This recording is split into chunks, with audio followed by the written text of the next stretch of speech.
쿠팡하고 사회적 대화라는 걸 시작했습니다.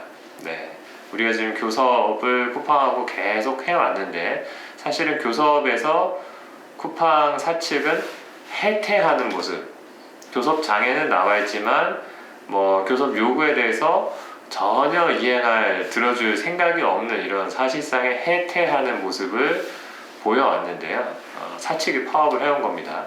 우리가 파업을 한 게 아니라 사측이 사실상 파업을 한 거고, 그런 상황에서 돌파구가 보이지 않았는데, 그래서 작년에 저희랑 상점주 단체 그리고 시민단체 이렇게 같이 해가지고 쿠팡의 또 다른 대화의 채널을 좀 만들어서 결국 이 교섭에 좀 힘을 실어보자 라는 생각에서 사회적 대화라는 거를 제안했죠. 그래서 이게 논의가 되고 하다가 어쨌든 이번에 쿠팡 사장단을 설득을 했는지 협박을 했는지는 잘 모르겠지만 어찌됐든 2월달에 국회에서 사회적 대화라는 것을 하자 이렇게 이제 협약을 한 상태고요. 매주 화요일마다 지금 사회적 대화 회의를 합니다. 다음 주 화요일날도 또 예정이 되어 있고요. 그래서 이번 주 화요일날 처음 쿠팡하고 사회적 대화를 하면서 이야기를 했던 부분 주제가 바로 이 불법 채용 부분입니다.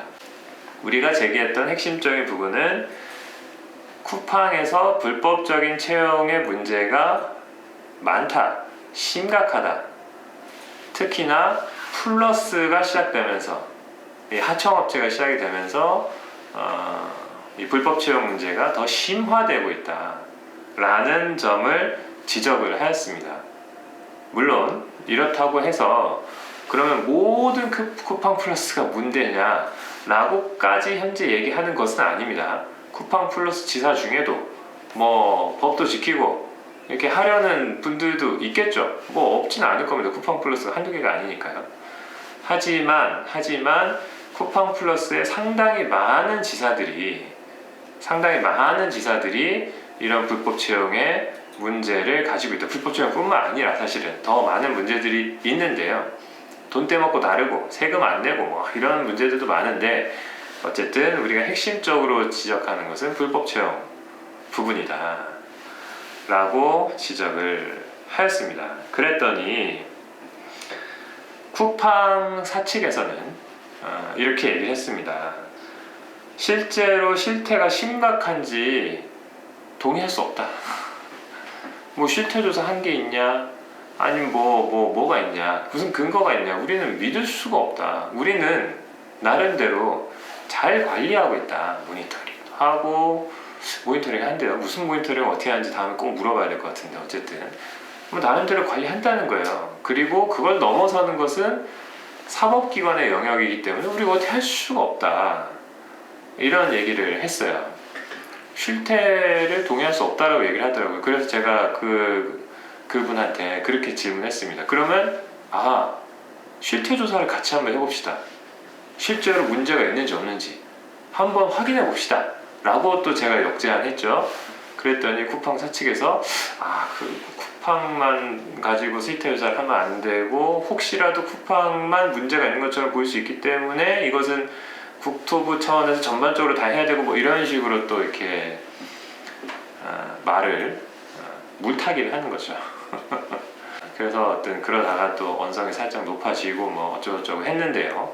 어쨌든 결론은 검토를 해보겠다고 했는데 그래서 제가 그 이야기를 좀 나누면서 그럼 좋다. 내가 자체적으로 확인할 수 있는 부분을 한번 확인을 해보겠다라고 그 회의 자리에서 제가 마음을 먹고 그 회의 자리에서부터 시작해서 한 30분 정도 제가 실태 조사를 한 게 있습니다. 진짜 시간이 얼마 안 들었어요. 딱 30분 정도 걸렸습니다. 30분 실태 조사를 한 게 있는데요. 그걸 지금부터 소개를 해드리려고 하는데 어떤 방식으로 실태 조사를 했냐면요. 방법이 복잡하지 않습니다. 자, 뭐냐면 그 알바몬이나 알바 천국에 그 광고하잖아요. 그건 이치 플러스도 하고 배민 플러스도 합니다. 계속 올라오죠. 이 플러스 지사들이 라이더를 계속 확보해야 되기 때문에 계속 올라옵니다. 그 광고들에 보면 전화번호가 다 있습니다. 문의하라는 전화번호가 다 핸드폰 번호로 다 들어가 있어요.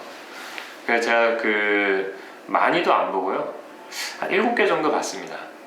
너무 많이 보면 저도 피곤해서 한 7개만 보고 전화번호를 쭉 따가지고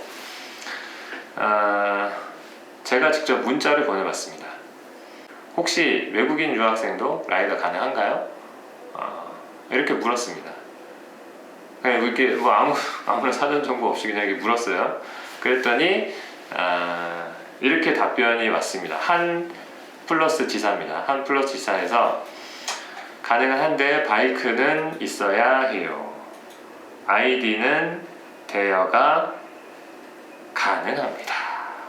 이 답변은 무엇이냐? 그 플러스 지사는 외국인 유학생은 배달을 할 수 없다는 걸 알고 있다는 겁니다.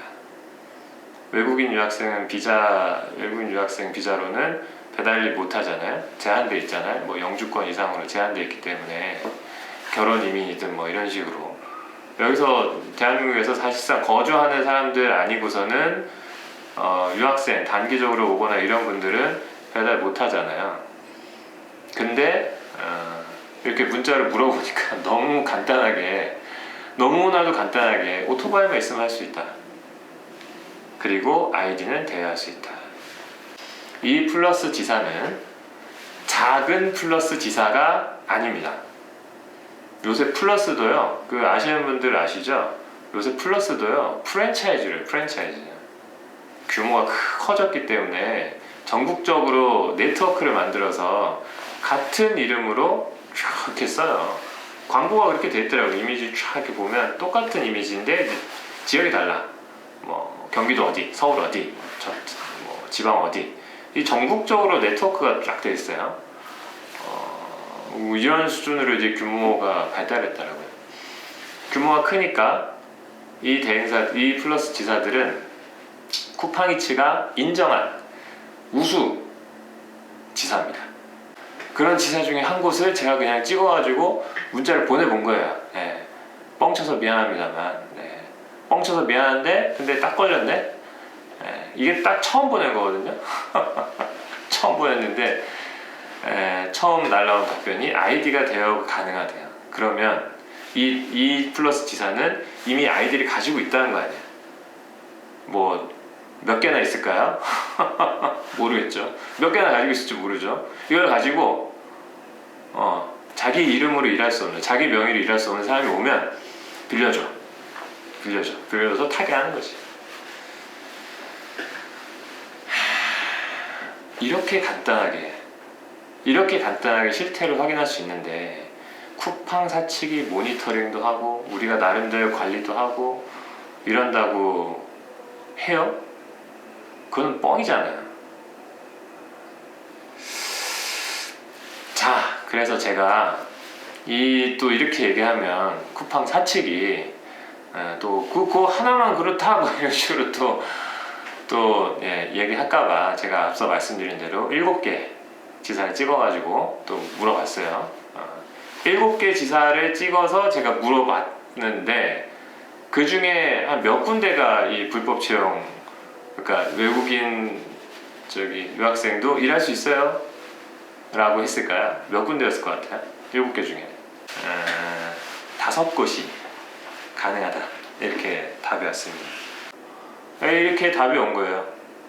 이렇게 맨 위에는 그래도 뭐 이걸 다행이라고 해야 될까, 그나마 아이디는 직접 구해서 오셔야 돼요, 이렇게 얘기를 하는 걸 보니 아이디를 누군가 어디서 팔려는 모양이네. 누군가 파는 모양이에요. 직접 구해서 오셔야 됩니다. 직접 구해서 올 수 있으니까 이렇게 얘기하는 거 아니에요. 아무튼 그렇게 얘기하는 사람도 있고, 바이크 있으면 가능해요. 네, 가능합니다. 지역이 어떻게 되세요? 네, 가능합니다. 외국인 유학생인데 배달할 수 있어요? 물어보자마자 네, 가능합니다. 이런 식입니다. 현실이 요렇고 그 다음에 또 하나의 제보가 있었습니다. 이 제보는 바로 또 어제 우리가 좀 제보를 받은 건데 너무 안타까운 또 좀 착잡한 이런 사건인데요. 이 쿠팡 플러스 지사들이 지금은 이제 비자가 안 맞는 미등록 이주 노동자, 유학생이면 노동자가 아니죠. 유학생도 막 그냥 문자로 물어봐도 막 가능. 심지어 아이디까지 빌려줄게 이렇게까지 하는 거고요. 또 한편으로는 미성년자를 채용하는 이런 사례들이 있습니다. 미성년자 채용의 사례는 왜 얘기하냐면요. 뭐 물론 이제 그 배달일은 대한민국 국민이면 16세 이상이면 할 수는 있어요. 할 수 있는데 쿠팡에서는 미성년자를 막아놨습니다. 일반 쿠팡도 그렇고 쿠팡 플러스도 그렇고요. 막아놨어요. 막아놨기 때문에 미성년자인 라이더가 일을 하려면 자기 이름으로 못해요. 타인 명의로 해야 돼요. 즉 어떤 쿠팡 플러스 지사가 미성년자를 채용해서 일을 시키고 있다고 하면 다 타인 명의인 거예요. 다 타인 명의. 본인 이름으로 못하니까 다 타인 명의인 거예요. 이런 상황인데요. 사진을 한번 보시면요. 어느 지역에 있던 그 라이더가 오토바이 타고 가다가 사고 나서 저렇게 지금 오토바이가 완전히 박살이 났습니다. 굉장히 큰 사고가 났습니다. 근데 이 사고로 돌아가신 분이 미성년자이고요. 그리고 이분이 라이더를 했는데 바로 저 지역의 쿠팡 플러스 지사에서 일을 했다고 합니다. 그리고 이 고인의 친구들이 있는데 10대 친구들이 있는데 이분들이 집단이 그 지사에서 일을 하고 있다고 합니다. 여기만 그랬겠어요? 이 대행사만 청소년들이 이렇게 막 마구잡이 썼겠어요? 아이디를 막 빌려주고 이런 것이 플러스 지사 차원에서 서로 다 공유되는 것 같아요. 물론 뭐 제가 증거는 없습니다만 가지고 있다가 유학생도 주고 미성년자도 주고 막 태우는 거지 뭐 그냥 콜만 빼면 장땡이니까 사고 난다 이런 생각 전혀 안 하는 거겠죠. 그런 식으로 지금 하고 있는 거 아니야? 라는 의심을 가질 수밖에 없습니다. 너무 합리적인 의심을 가질 수밖에 없는 거 아니에요? 한 가지 드리고 싶은 말씀은 제보를 좀 해주시면 좋겠습니다. 우리 지역에 있는 플러스 지사 중에 어떤 문제가 있는 곳이 있다고 하면 제보해주세요. 그리고 저희들한테는 이제 그 지사 이름을 찍어가지고 얘기를 해주시면 저희가 사측에 요구하겠습니다. 점검하라고. 그리고 이런 문제들을 해결하기 위해서 어떻게 할 거야? 대책을 당장 세워라. 이렇게 요구를 하도록 하겠습니다. 그렇게 하면서 좀 배달 시장을 조금씩 정화해 나가면 좋겠습니다. 그렇게 하면요,